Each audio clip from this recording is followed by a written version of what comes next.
Welcome to Censored, where we're starting Season 9 of trawling the censor's blacklist for smut. I'm Aoife Vertnach, a historian with a one-track mind. This season, I'll be particularly obsessing over memoir and autobiography. Most of the books I've read in previous seasons are novels, works of fiction bought and read as fiction. But I want to talk about how the censors targeted non-fiction as well, specifically autobiography. Now, I have read one or two already. You probably remember Errol Flynn's celebrity memoir because of its glorious title, My Wicked, Wicked Ways. He doesn't come out very well from that book, I have to say. I've gone off him completely since. But I do think it's interesting that personal stories, told as truth, were often banned, just as often as novels.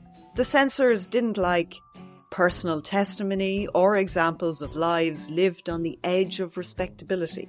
They just don't want those circulating widely.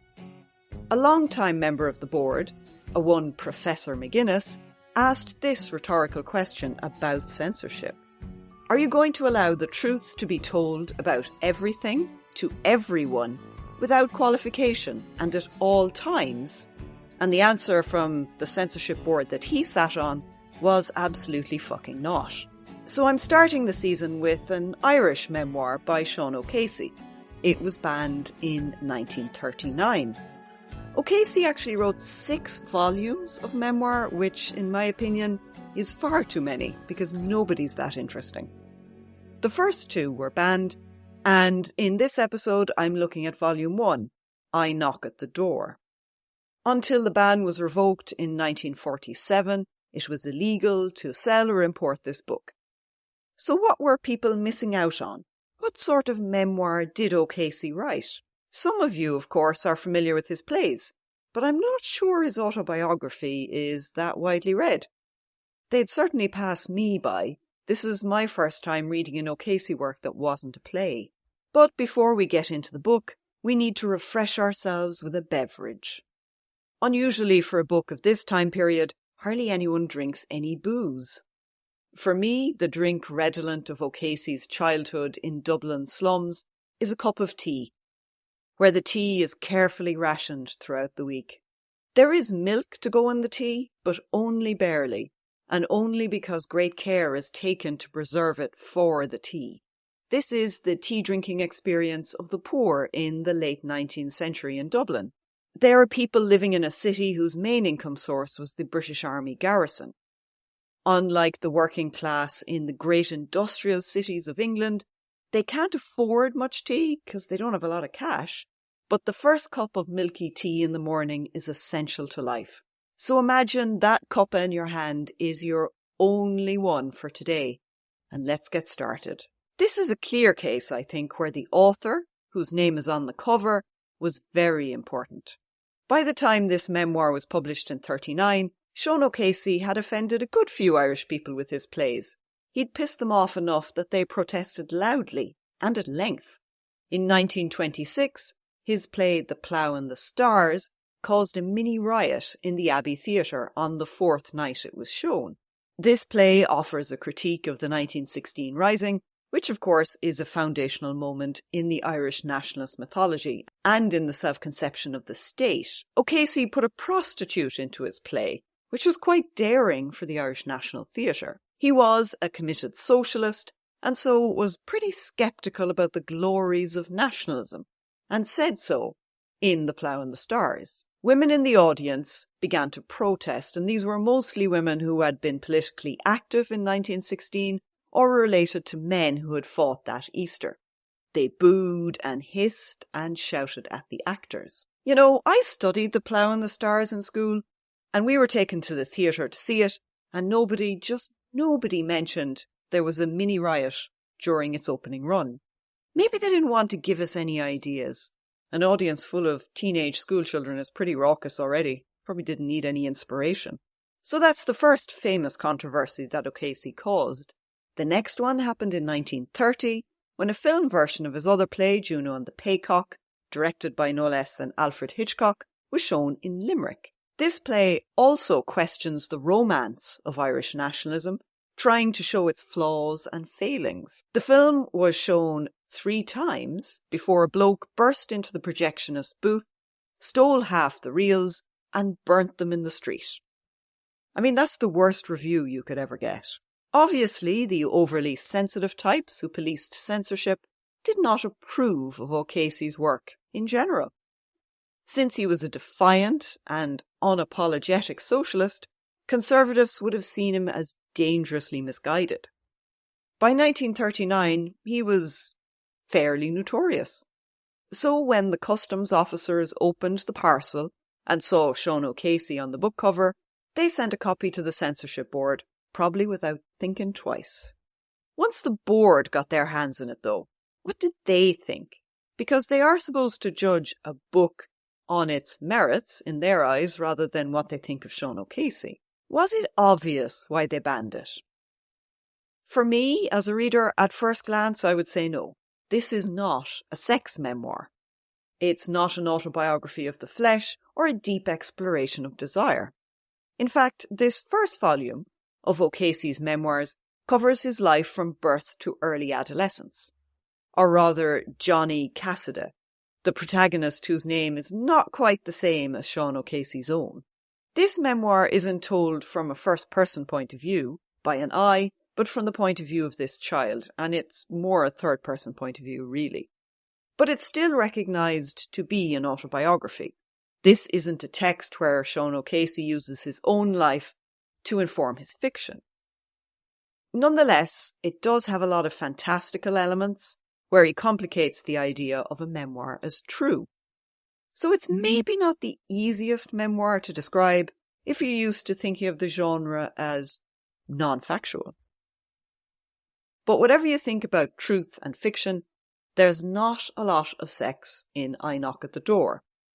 The hero, Johnny, is a little young to be obsessed with shagging. Actually, that's book 2 of his memoirs, if you're interested. In this first volume, it's other people who have had or will have sex, and those other people are mostly his family. Appropriately, it opens with the body of another sexual being, his own mother. But not having sex, because that would obviously be easy to say why it was banned. This is the book's opening paragraph. In Dublin, sometime in the early 80s, on the last day of the month of March, a mother in child pain clenched her teeth, dug her knees home into the bed, sweated and panted and grunted, became a tense living mass of agony and effort, groaned and pressed and groaned and pressed the little boy out of her womb into a world where white horses and black horses and brown horses and white and black horses and brown and white horses trotted tip-tap, tippity-tap-tap over cobblestones conceitedly in front of Landau, Brougham or vis-a-vis. That's most of the paragraph. You don't want to hear any more about the horses. You'll notice it's also just one sentence. There's a lot of extremely long multi-clause sentences in this autobiography as well. That's kind of his style.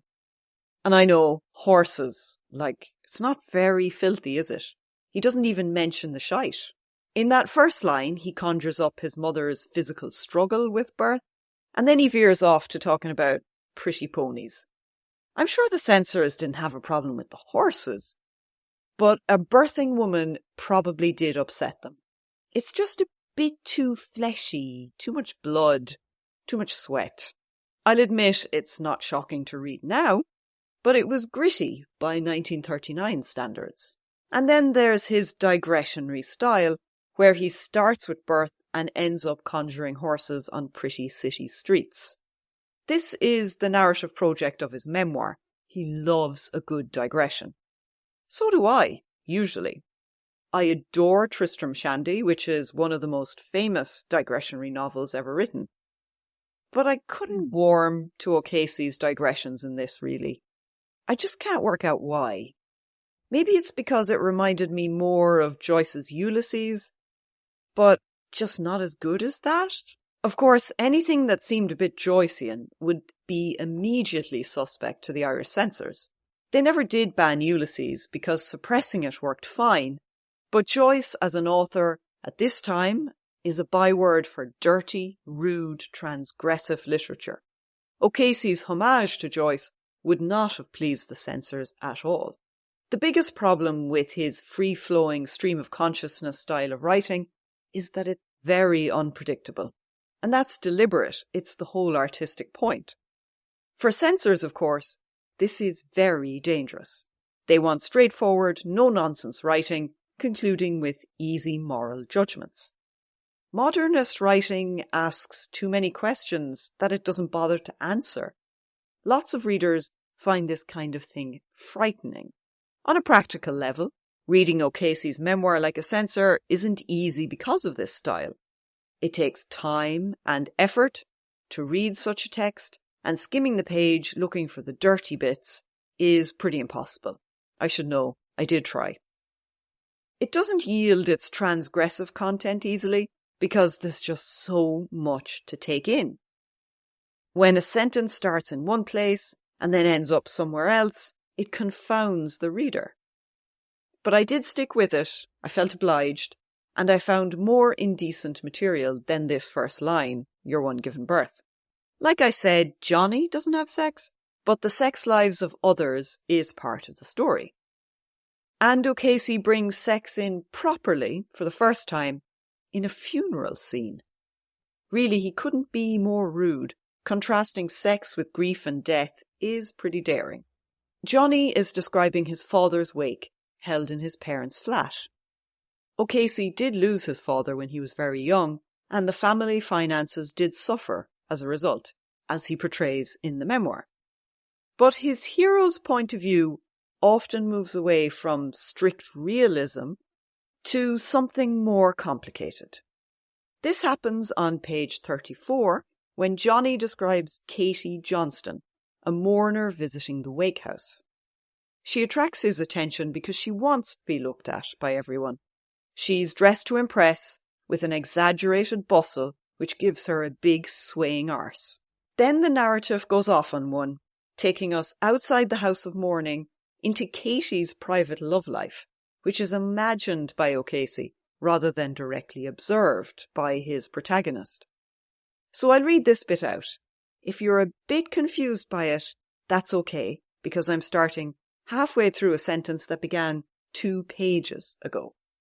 And Katie keeping him at arm's length when she finds him thrilled and panting with the saucy delusion of getting him to tie her shoe beneath a skirt lifted to show a leg fading deliciously up under a cloud of white fancy flounces, or fastening a brooch slyly sliding out of her breast, purposely done to let him fiddle longingly with her ditties, and after a while, when he was hot and full of a choky sensation, putting the pin back in its place herself, and telling him and thanking him that would do nicely, giggling up in his face when she saw that he had gone far enough to try and tear off every stitch she was wearing and fling her flat on the floor in front of the eyes of all in the room. Right, did you get very lost? Did you look at the forward button on your device and think, I wonder how I could skip this? I didn't even read it all out, I did stop quite early. So to recap, Katie is seeing an older man whom she teases with stockings and suggestive ways of pinning a brooch onto her bosom. There's a panting edge to it, don't you think? O'Casey is inviting us to imagine Katie's saucy fun and the breathless lust it inspires. And this is in the midst of a chapter called His Father's Wake.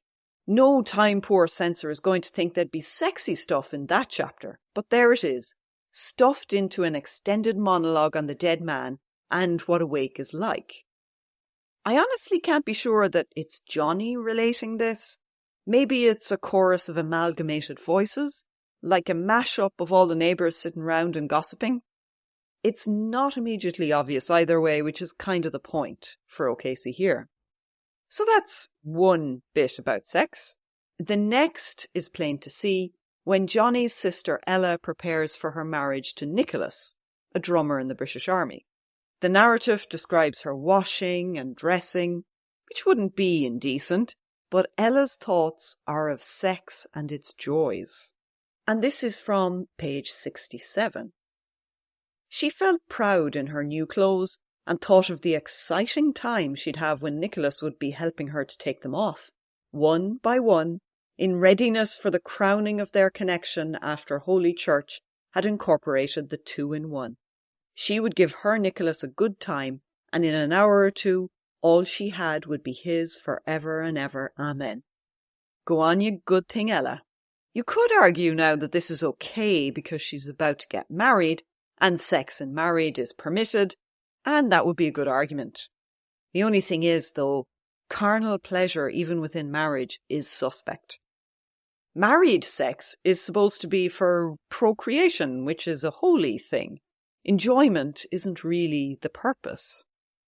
So Ella's wholesome and normal desires would have earned this memoir a blacklisting.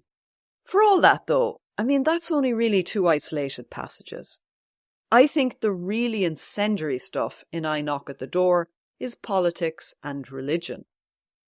His plays offended audiences because of his political critiques, and he had a habit of combining sex and politics when he used characters who were sex workers to make those political points. That's when he really, really pissed people off. There's not so much of that in this memoir, but there is lots and lots of political content. Firstly, there's his family's deep, terrifying poverty. And because this is an autobiography and understood as more true than not, this makes for grim reading. He is the 3rd Johnny born to his parents after 2 previous holders of the name died young. This wasn't unusual, sadly, but you can feel O'Casey's tightly reined fury at his mother's suffering and the shrugging attitude of society in general to these terrible losses. His mother's 2nd Johnny died in her arms from croup while she waited to see a doctor. As a poor woman, she couldn't pay for urgent medical attention, so she had to wait, holding him while he gasped for breath. When the medics arrive, too late, they say they couldn't have saved him anyway. And she replies, "None of you broke your hearts trying." That's just ouch. Fucking ouch. When this was published in 1939, the medical system was pretty similar to O'Casey's childhood in the 1880s, in Ireland at least. There was no universal free medical care, even in the case of emergencies. This status quo was vigorously defended by doctors who liked commercial medicine and the middle classes who liked feeling superior to scruffy poor people. There's no way any of the censors reading this shared O'Casey's political perspective on poverty. Apart from the rare socialists like him, most people in Ireland believed that charging the sick for medical care was sensible, pragmatic even. If you didn't, the whole thing would be overwhelmed by freeloaders.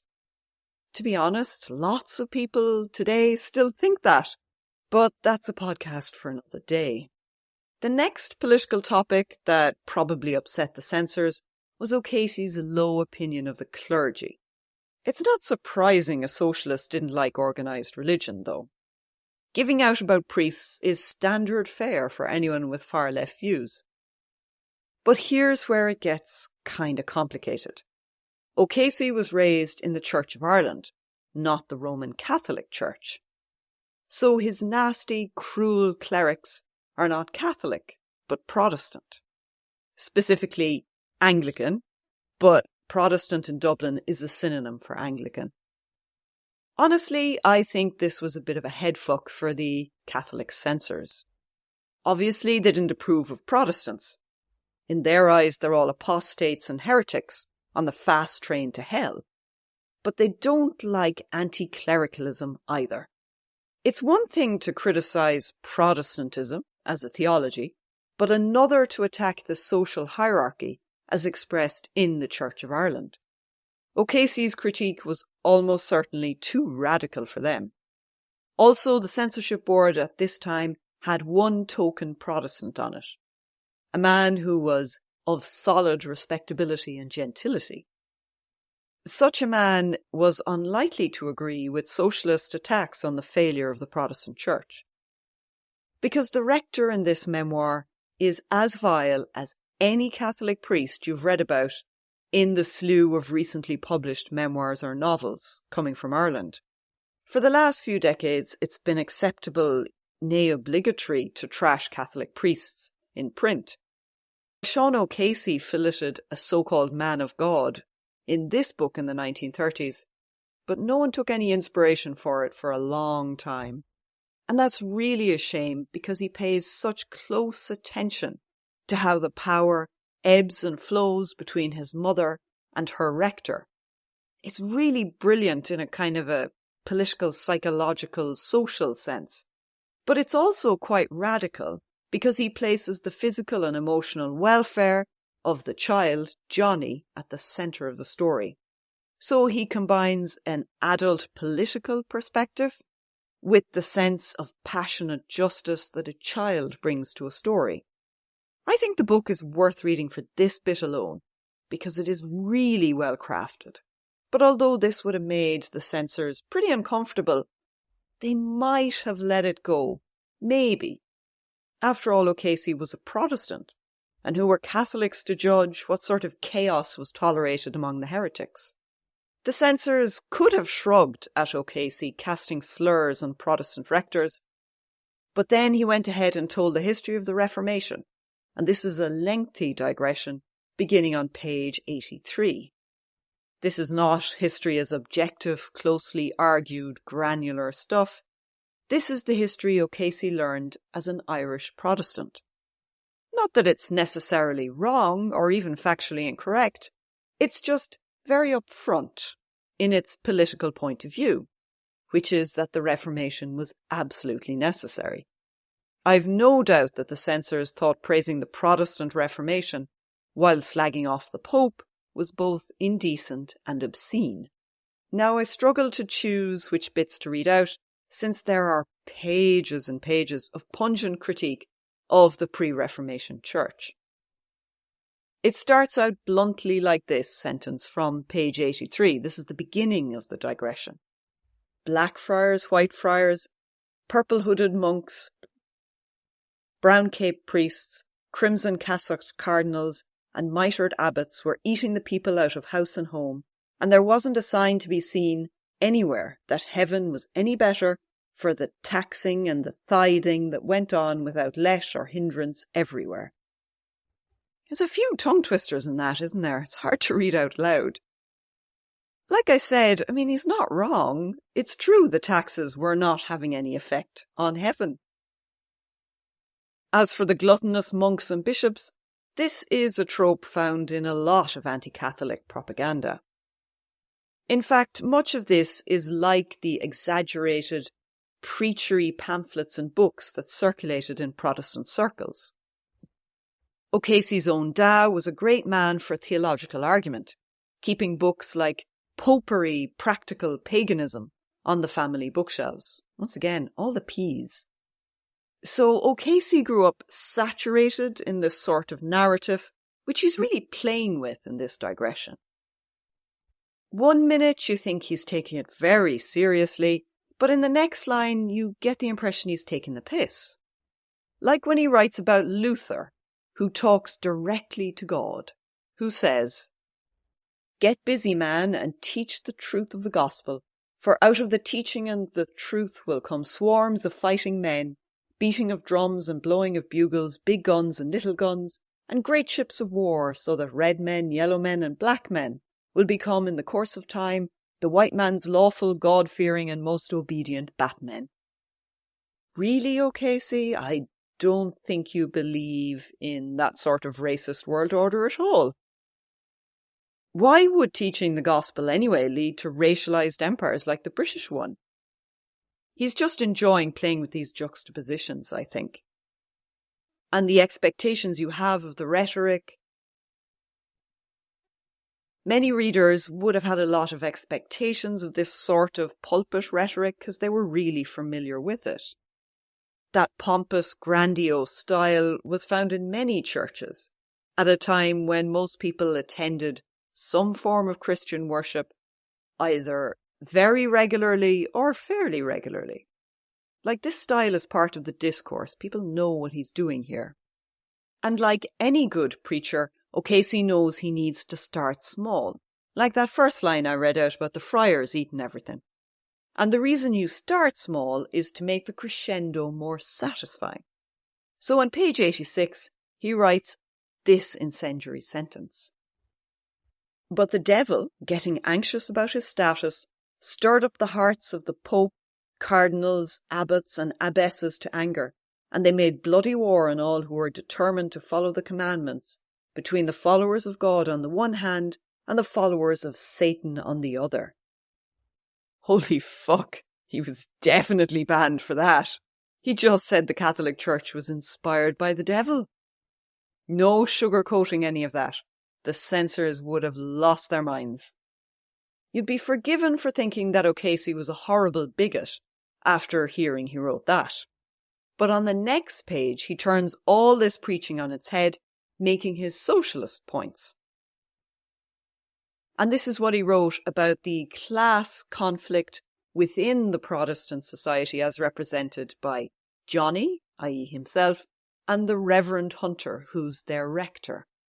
The Reverend Hunter was born in Protestant circumstances that made him a sky pilot, and Johnny was born a Protestant in circumstances that placed him in the position of being lugged along at the backside of this soft-hatted, stiff-collared, egg-headed old henchman of heaven, to be added to his swarm of urchins, cowering and groping about in the rag and bone education provided by the church and state. It always comes back to class for O'Casey. Always. Calling a rector a sky pilot is cheeky, but also makes the links again between the military, empire, and religion.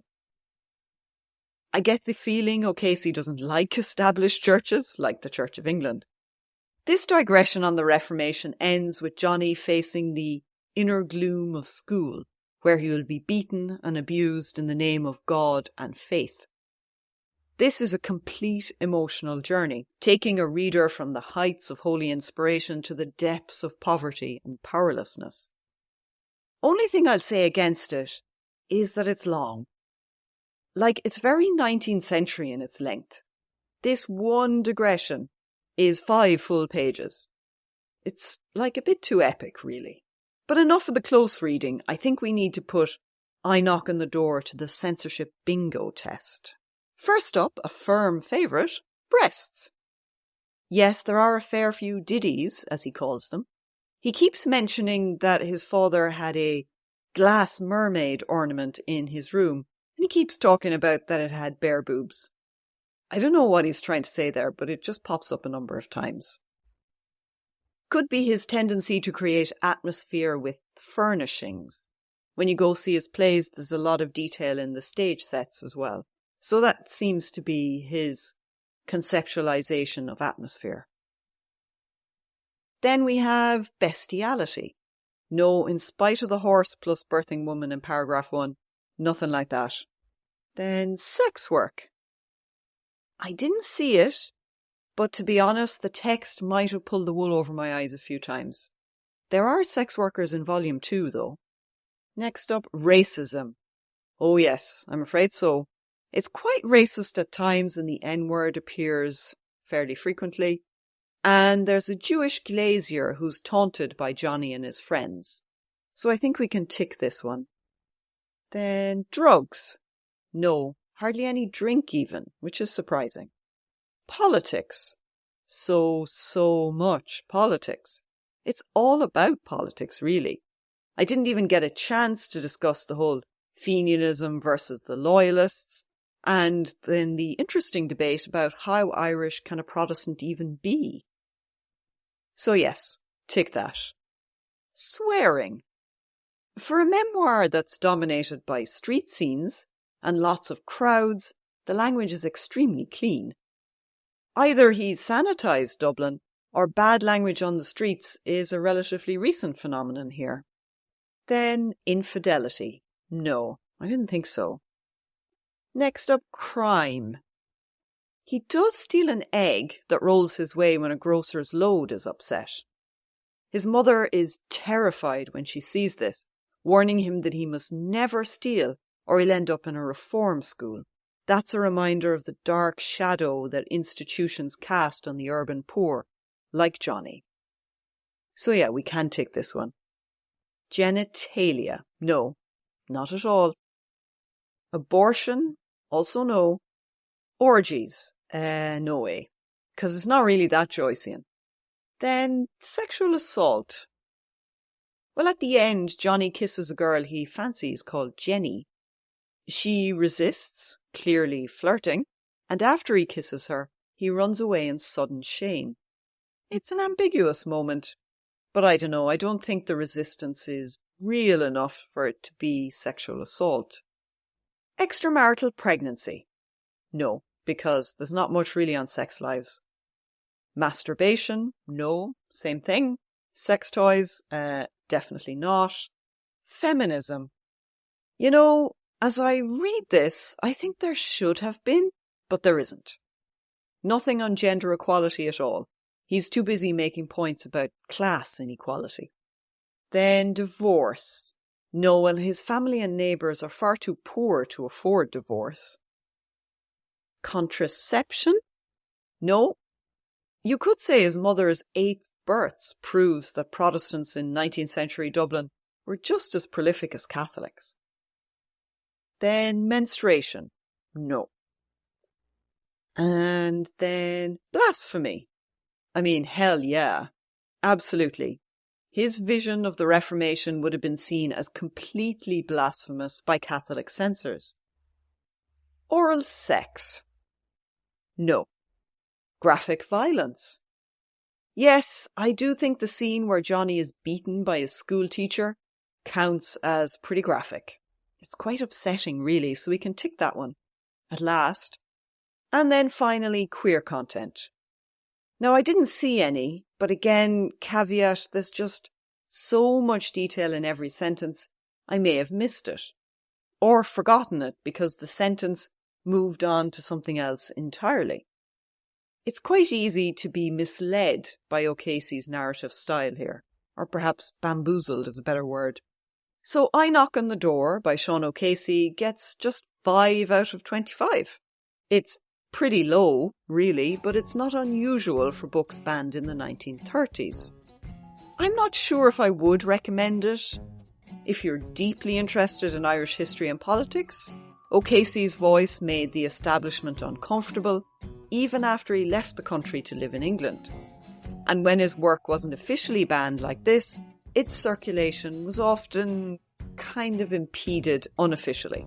In 1957, a collection of his criticism was published called The Green Crow. It was never formally banned, but customs officials and the post office stopped the parcels, held them for weeks, and then sent them back to the publishers. They did this frequently enough that the publishers just stopped sending the books over to Ireland. It was the petty bureaucrats' revenge on a man with a brass neck to challenge the status quo. So if reading a cultural iconoclast is your thing, read O'Casey's memoir. If you want to read O'Casey's memoir with more sex in it, read number 2, Pictures in the Hallway. Still not a lot of sex though. He didn't really write sex memoirs. And speaking of sex memoirs, it's a genre all on its own. And I'm reading one of those for the next episode. So I can guarantee there'll be massive amounts of smut and filth and all sorts of anatomical detail to entertain you. Till then, keep your hands clean and your minds absolutely filthy.